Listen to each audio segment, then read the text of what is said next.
Okay, folks, I think we'll get started. We're a little slow gathering this morning, but that's okay. Hopefully a few people will join us while we go through some of the preliminary information. So welcome. There we are, nearing the end of this series. So just our usual reminders, please don't disclose any PHI during case discussions. These are the usual reminders about contact information for support, a little bit about cardio, which you've seen before. And this is a summary slide of the team. Today, I'll be facilitating as usual. We have one case that's going to be presented by Rose from Cleveland Clinic in Mentor. Chris Taylor and Adam Perzynski are going to be our didactic presenters today. And Karen and Mary Lee will discuss a really interesting and very challenging case as well. So the usual disclosures, there's no change from last week. And I think we guys can take it away. Chris, I think you're starting. Yeah, great. Thank you so much. It's a great opportunity to talk a little bit more about contextual factors for lifestyle. This is an idea that we had kind of following up from some of our discussions around the continuous blood glucose monitoring and how to really kind of interpret some of those data within the context that might be functioning behind it. So I will get us started this morning, and then I will pass it off to Dr. Perzynski. So our objectives, talking about lifestyle behaviors, assessment, and context behind what the lifestyle behaviors are and how they might influence cardiovascular risk. So one of the common questions I always get is around what our kind of foundational guidance is for nutrition. And we're looking all the way back to the 1940s. Our recommended dietary allowances were established really as a function of World War II and the draft. We were drafting individuals to go fight in the war. And when you take general citizens and then in quick training, hope that they'll be able to go out and serve as soldiers, we were identifying basically nutritional risk that existed in the general population. And that's when they really started to create the idea of we need an actual standard of what nutritional status should be. And it really kind of led to the beginning of our dietary guidance. You see the basic 7 over on the left-hand side, and how this has kind of evolved into the concept of essentially the buzzwords we keep hearing of plant-based, which regardless of where you look across the spectrum of our history of dietary guidance, we're looking at plant-based that make up the foundation: fruits, vegetables, whole grains. And then with our dairy and protein foods, and then fats and oils used sparingly. But we have this historical perspective around dietary patterns, dietary recommendations, and we're translating these into what Americans eat and setting the stage in terms of where we are and how we might be making recommendations towards dietary behavior change. Taking a look at the Healthy Eating Index score, which is basically a metric of how well Americans are doing in relation to the recommendations for the dietary guidelines for Americans. So this Healthy Eating Index score is a score 0 to 100.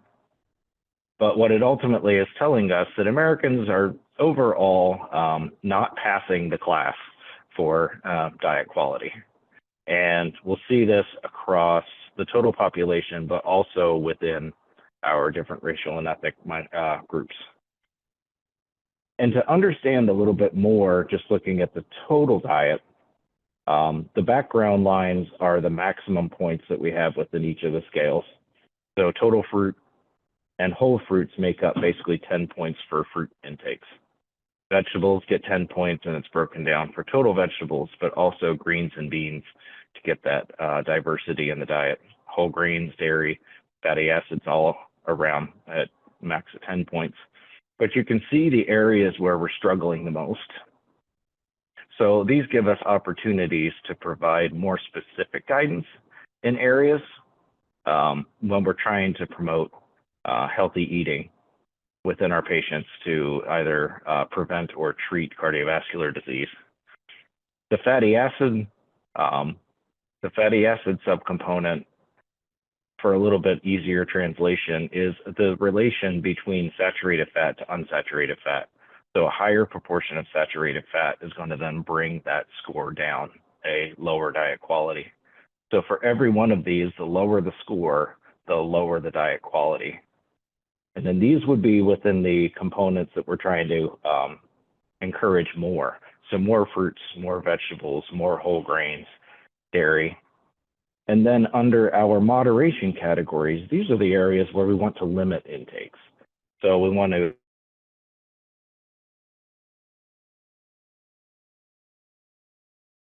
So you can see the context in which we would be making recommendations to try and help improve dietary intakes. And we're seeing that a lot of the international guidance that we see from the dietary recommendations of other countries very much mimic the types of recommendations that we have from our own dietary guidelines. So it's a lot of the similar fruits, vegetables, whole grains, the plant-based diets. So the applicability of the dietary guidelines that we have here and how they translate out into other populations means that we're applying these to different cultural foodways, but we're looking differently at what are the staple carbohydrates that might be consumed within a target population. So a subgroup might not consume a lot of bread or grains, but they might consume other starchy vegetables or starchy carbohydrates as their primary source. Vegetables and fruits, we'll just see a different cadre of foods that contribute to these groups, where we may have more apples and bananas in one group, but you may have a more diverse type set of fruits and vegetables within another target population. The same thing with our protein sources, may be animal-based, may have groups that are more aligned towards a vegetarian diet, so their plant-based sources are going to be more in the beans, peas, and legumes. So how do we then create opportunities for them to meet dietary recommendations across their different kind of cultural approaches to eating? And the thing that I thought became a very interesting element for us to kind of bring forward, especially when we've been talking about using the continuous blood glucose monitoring and identifying what's happening across the day, and how to respond to those changes that are happening throughout the day, that what those patterns are have an underlying story of physiology and lifestyle. And this concept of ecological momentary assessment really means that not only what you eat leads to a total day, but it's also the sum of their parts. So the synergistic addition of what did you have in the morning, afternoon, in the evening, as a snack, in between, all of those are going to have impacts that then lead up to a total day, but are also going to help us understand the context in which certain behaviors happen.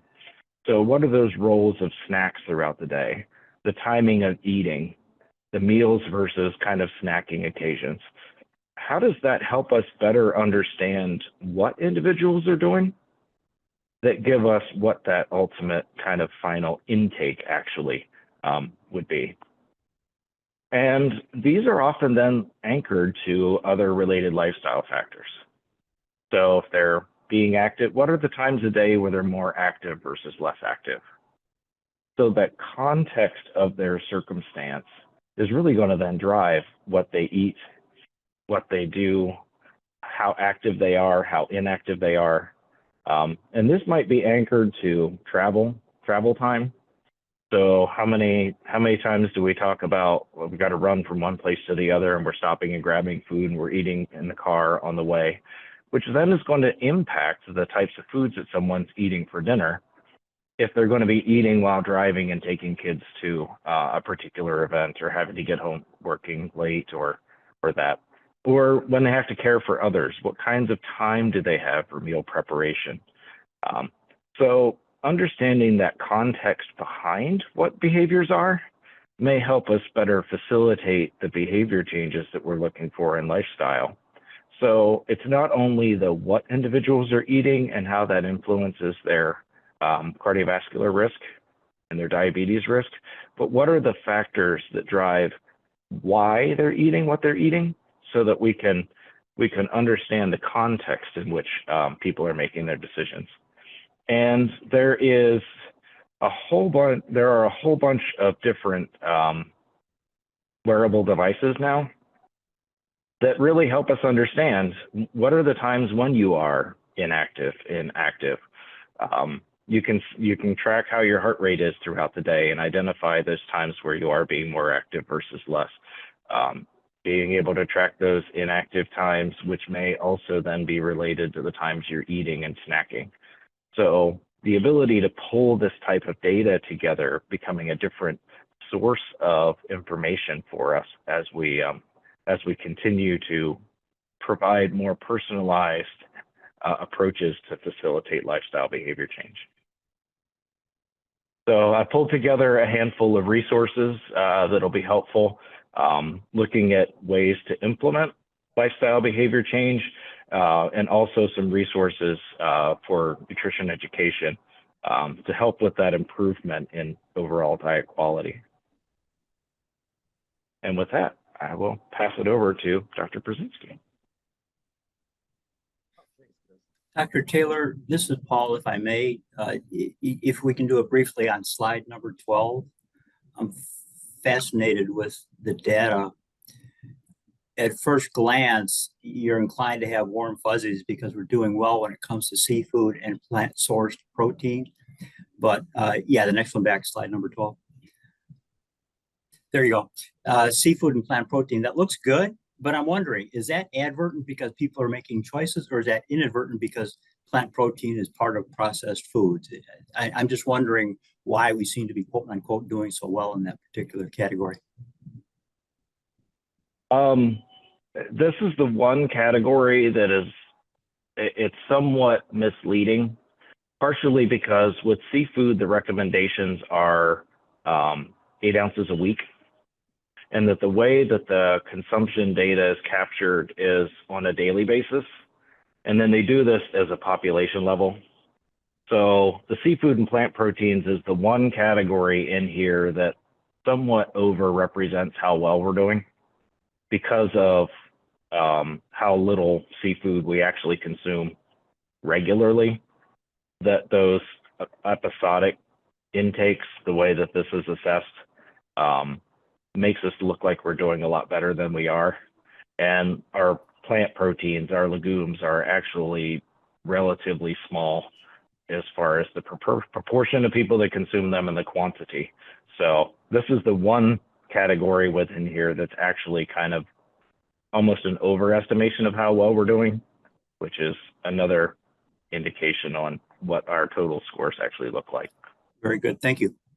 Hey, Chris, could I ask you just a quick question as well? So this is a healthy eating index from Adam Perzynski, I think in Washington, that he developed many years ago. Is this still, based on your work with the Dietary Guidelines Advisory Committee, is this still a valid measure of healthy eating, given changes in patterns and things that have been going on recently? Yeah, so this would actually be developed by the Center for Nutrition Policy and Promotion as a direct result of the dietary guidelines. So the metrics that are used within each of the food groups are based on the recommended patterns that are developed from the evidence-based analysis. Great, thank you. Okay, Adam, take it away whenever you're ready. Loving this discussion. So I'm going to talk a little bit about community structures, and I think there's a real nice intersection, even with some of the exact measures, between some of the example data that I'll show. And so, like, you know, I think about this a lot because a good bit of my work is focused on neighborhood conditions. And so we know from lots of research that neighborhood conditions influence cardiovascular disease and diabetes onset and management. But then I'm going to talk a little bit about food retail environments. People, some of you, most of you have heard about this concept of deserts. I think less often people think about food retail environments. So I thought that would be nice to talk about as a contextual factor. And then maybe I'll also share like an anecdote or two from some other work I've been involved in. So the Centers for Disease Control has for quite a while been distributing this value for most areas of the United States called the Retail Food Environment Index, or there's a newer one that's the Modified Retail Food Environment Index. They're really very, very similar. The image in here is kind of nice, like it's an example of how this would be constructed for a person. And then the equation is also there, and it's really just the number of fast food and number of convenience stores divided by the number of grocery stores plus the number of produce vendors in the denominator for any given area. So that could be like a census tract or a block group or a zip code or a county. Oftentimes it's reported for small areas like census tracts, which I think is what I'm going to show you. So there was a paper quite a while ago on California that linked diabetes prevalence and later linked diabetes incidence and management to the Modified Retail Food Environment Index. This was one of the first analyses out of California that showed a pretty substantial difference in the prevalence of diabetes based upon this sort of purely contextual factor of like what kind of food retail environment a person lived in. So really sort of heavy structural influence on the prevalence of disease. So if we look at this for Ohio, we reach a sort of really interesting map. These, I think, are census tracts. So like, and Ohio is this really interesting state where like we have some counties that are like one census tract. So like, and then you have places like Cleveland, Cincinnati, Columbus, where there are hundreds of tracts within the city. So a tract isn't always the same thing. Like you can see like Ashtabula County out there in the far northeast is basically one tract. Maybe it's two. And so what you can see is like a lot of heterogeneity both in the rural areas and the urban areas in the score here. And also the red is like the red is worse in this map. Dark blue is best. These patterns look a little different than other patterns because retail environments don't track perfectly with socioeconomic conditions. But if you dive deeper and we look just at cities, there's this great paper by Darcy Friedman and another a nice group at Case Western. They did a really elaborate survey study of folks in both Cleveland and Columbus and conducted this path analysis. Whereas the primary outcome, they used the healthy eating index that Chris was talking about. And they looked at these multiple ecological layers, so these contextual layers of dietary behaviors. And so they looked at, at the far left, they looked at the built environment. So at things that are sort of approximate that modified food retail index. And then they looked at what they called individual factors, which is like a person's response to a scale about whether they see themselves as a person who eats healthy and whether they feel that they have control over eating healthy in their life or whether that's something that's outside their control. Then they also asked like whether they felt that the people in their household and their family provided support to them for eating healthy in that sort of center box. And then they also asked about food shopping behaviors. So how far they traveled on average to get food from the place where they most often buy food. And then how frequently they buy food. And I linked all of this to how and whether people ate healthy, and then also to how much money they had in their household. And one of there are two slides here, and this one is for Cleveland, and this one is for Columbus. And there are some really notable differences between Columbus and Cleveland in this analysis. And the biggest difference is that in Columbus, how much money you had seemed to matter a lot more for most of the factors in the model. So that the household income was a much bigger predictor of people's eating behavior overall. And we were able to explain, like, I think the R squared in the Columbus analysis was roughly like 0.28 or almost 0.3.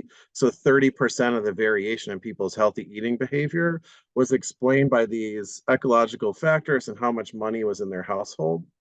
But in Cleveland, what we found was that the R squared is only 0.15. So it's like half.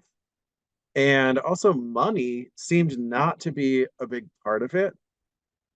The there's some speculation in the discussion section of the paper that, like, well, maybe much of this is because like Cleveland has a much higher rate of poverty and has a much higher rate of people using the Cleveland Food Bank and food assistance than in Columbus. That was one of the sort of speculative points from the discussion, such that if you're able to get your food from other foodways that are various public assistance programs, then your income matters less in terms of your food acquisition. But that still doesn't explain the differences in food choice that are found here, and that income does not like seem to influence food choice in these individual factors in Cleveland, which is a really sort of interesting finding. But so part of this, this statement at the top, differences can be hyperlocal. It really is important to think that in a big and diverse state like Ohio, where we all work in different places of the state, and this echo discussion, that like the context that we're in is very, very different. And patients live and move through these contexts in their own ways. And so here's where the story that I like to tell a little bit. I have one of my projects resulted in a spin-off software company, and the company that I founded sells software to a national company called Rolling Strong. Rolling Strong was founded by a gentleman by the name of Steve Kane, and Steve is a former truck driver, like over-the-road truck driver, who was really unhealthy. And one day after work, he had a heart attack and almost died. And he decided to stop trucking and start a health and wellness company for truckers, with the idea that it's possible to live a healthy lifestyle as an over-the-road trucker. And if you think about, and one of the things Steve likes to say is that, like, if you think about a job where it seems almost impossible to live healthy, it's being an over-the-road trucker. Like, think of the food retail environment that truckers are dealing with. Like, truck stop food just hardly sounds like it meets all those categories that Chris talked about. And like, also, what is the exercise facility, right? Like, it just seems really, really hard.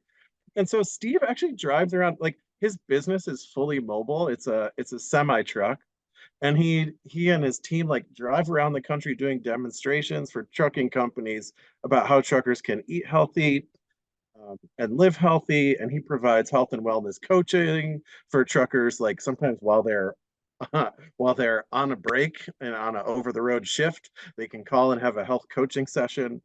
And so, and he's had tremendous success in doing this. It's like, it's one of my favorite stories that, like, differences can be hyper local, but like the resilience of like small pockets of communities to be able to sort of push back against these contextual structures is really one of my favorite things, right? Like, no matter how bad like work environments can be, like, they can be very unhealthy. We're all sitting here staring at screens right now. We're not really the pinnacle of health and wellness this morning across Ohio on our echo session. But no matter what we're doing, like, there still is the ability to sort of like find some healthy food pathways, and healthy eating pathways.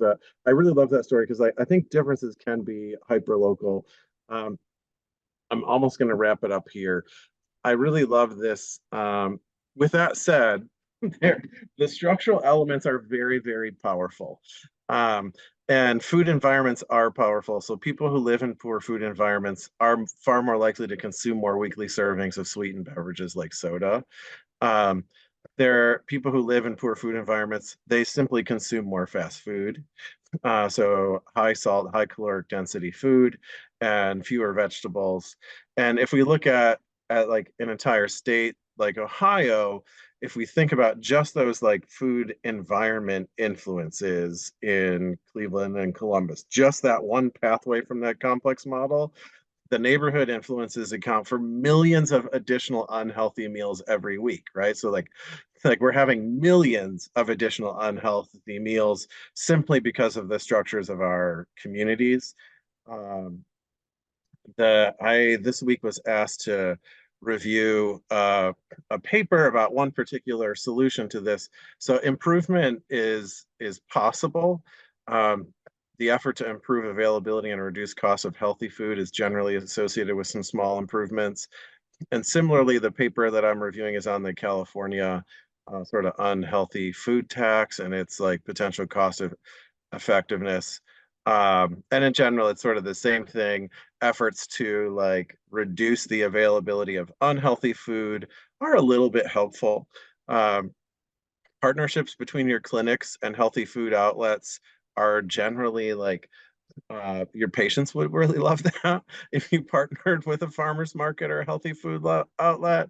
And there are some small improvements in the data there. But I think this point about having an activity-based understanding and the Chris's point about like thinking of things in an ecological momentary assessment framework. And I always love, like how many people are eating snacks in their car because of how their job is and what is the health and nutritional benefit of those snacks that they're eating in their car or their truck because of how their job is structured. Um, I think those activity-based understandings are really, really important. Uh, and then lastly, I think this paper is really about obesity from National Academy of Medicine, but I think this sort of four quadrants approach highlighting the areas in which improvements are possible is really, I think this is a sort of really nice um, illustration of how many different pathways to improvement we have, right? So the top left is really sort of like focused on these structures of like, well, how do we improve like these retail food environments? Um, but then there are also things that deter us from eating healthier. And so like we can reduce those deterrents in the top right quadrant. The bottom left quadrant is really focused on policy level things, maybe like the California or the entire nation of Mexico has unhealthy food taxes. I don't know if you've ever seen you pay a really heavy, if you go shopping and buy like a 2 liter bottle of Coca-Cola in Mexico, and it's sitting right next door on the shelf to the Coca-Cola Zero, you're talking like a threefold difference in the price. So like Coca-Cola Zero is going to cost you like maybe the equivalent of like $1, and that 2 liter, because it's also volume based. Their soda tax is volume based, so it escalates with the greater volume. Um, the regular Coca-Cola that's full of calories and sugar will cost 3 to 4 times that amount based upon that tax on the shelf in Mexico. There's a group at the Nuffield Population Health Center at Oxford that has evaluated the effect of that tax on children in Mexico City and found a dramatic reduction in childhood obesity and hypertension, and just tremendous positive benefits to that sort of like what is probably the world's like heaviest duty like sugar tax. So like that bottom quadrant, like policy advocacy can be super effective. the can influence big changes for many, many people. Um, and then in the bottom right, I also think like community capacity, and here's where I think about my friend Steve Kane, like empowering community members and groups of workers and people in neighborhoods and your patients and entrepreneurship and promoting behavior change can also be effective. And I think like the message of the National Academy of Medicine here was that we can make improvements on all these fronts at the same time and really drive ourselves toward healthier healthier lifestyles. I think that's all I've got. So if you have questions for Chris or I, additionally, we'd be happy to talk some more. Thank you, Adam. Any questions for Adam or Chris? This is Karen. Go ahead, I have Karen. a question. Adam and Chris, I love this presentation, by the way. And one of the things that, as a dietitian, I think about I live in a rural area. So I have patients that come in from food deserts.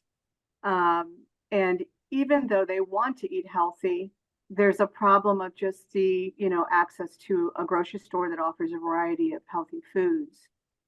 And, our system, our capitalistic system, is not going to fix that very easily, because the store's not going to move into a rural area if they're not going to make any money, because only 3,000 people live there and they're all low income. So then I thought, nutrition education is very valuable and important. We have AmeriCorps around the United States. They go into these communities. They teach kids about healthy nutrition. They show them different vegetables. One of my kids is in AmeriCorps, so I've learned a lot about that.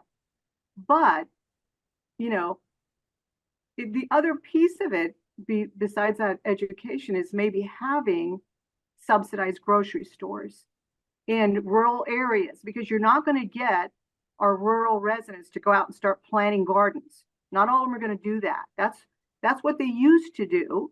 Back in the day, everybody had a garden. That's just what they used to do, but times have changed. So, what, Adam or Chris, what do you know about subsidized grocery stores? And I see there's been some studies on them, but what do you think is the value in really kind of promoting, that as part of a community effort in certain areas where there's food deserts? Chris, I'm happy to start here. I think like the political environment for that is like super, super challenging. That feels like sort of like a big, like almost capital P policy solution. And I think those require like a lot of heavy duty, like political buy-in and bipartisan support. And that can be very, very challenging, especially for small rural areas, which are often disenfranchised and don't have great political representation. I think, and in other sessions, Gotham has talked about this from like a food justice standpoint, often in urban areas, but I think like rural food justice is a similarly challenging topic. I think maybe my favored approach here, which maybe feels a little unsatisfying, is community-supported agriculture and community share associations are super effective. So yeah, maybe not everybody wants to engage in like planting a community garden, but there are some farmers who are deeply interested in selling their produce to their neighbors and will plant more produce of different types.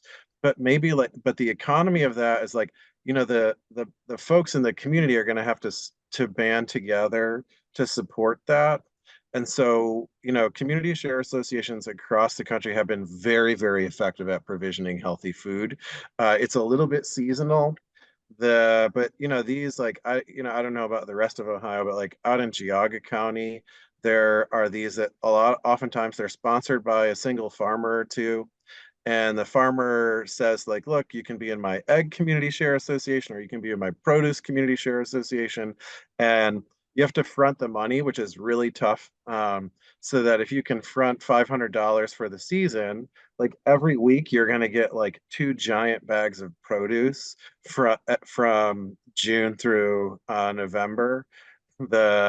And you don't have to pay like that one-time payment, and then and so you're taking on the risk with the farmer, because whatever grows grows, and whatever doesn't grow grows. If it rains a lot, or like you might get a lot of radishes in June. the you may be eating a big box of kale. But in some ways, that's one of the reasons they're effective. The egg share associations are, I think eggs are a big part of Chris's diagram, and ovo vegetarian diets are super healthy. And egg shares are also super great and really reduce the cost of obtaining eggs and other healthy foods. So that's probably like my favorite example of like a community resilience strategy that can be really good. Most of these end up drastically reducing the cost of produce that like you spend so much less on produce if you're in a CSA. We used to have one at Case Western where you could go pick up, the farmers would bring the food like to the campus. You had to pay up front, but like you go, there'd be a couple hundred people standing in line every week on Thursday or Friday to get their bag of produce from the farm that they would drive into the cities. Like, I think these are generally popular and well received. It's not like the big policy solution you're looking for. But I think like these sort of intermediate food ways are probably the more like the solution that's more likely to solve that. Thanks, Karen. Chris has kindly offered to defer his comments. I'm sure he's got some great comments. Just to clarify, there are subsidies for grocery stores, and Adam was indicating in urban areas, but those subsidies are for the capital expense of building the grocery store. And it's usually a tax deferment over 10 years, not for the actual food that's inside. And so this is why this is controversial and ineffective, because they can sell whatever they want in these grocery stores. They are selling unhealthy foods for the most part. The study from Chicago showed that people eat the same foods, they just eat more of it and buy it at a lower price when the grocery store moves in. The other thing is because they lose it gets phased out. Often the grocery stores will leave once they no longer can get the tax subsidy. They kind of blame retail theft, which is kind of hard to imagine from a grocery store. People stealing groceries, but these are some of the claims that they make. But your point about rural areas is really important. I haven't heard of anybody subsidizing any sort of rural grocery store. So let's go back to Andy for a minute before we wrap up. Just a reminder that our May webinar is coming up, and you can register through our website or through the QR code. All past and present Echo clinics are available to you on our website. And then a post-clinic survey has been emailed to you. Please complete that by tomorrow. Also, for our final wrap-up clinic, we will be answering any outstanding questions you have. So please feel free to email them to me or add them to your post-clinic survey. Okay, thank you, Andy. So that final session, which will be in 2 weeks, I think Karen is leading our session next week, but is an opportunity for us to tie up any loose ends, any questions that we didn't get a chance to address. And it usually winds up being a pretty interactive and an important session. So please start to think of some of those things over the next week or so. All right, thanks everyone. Have a great day. Bye-bye.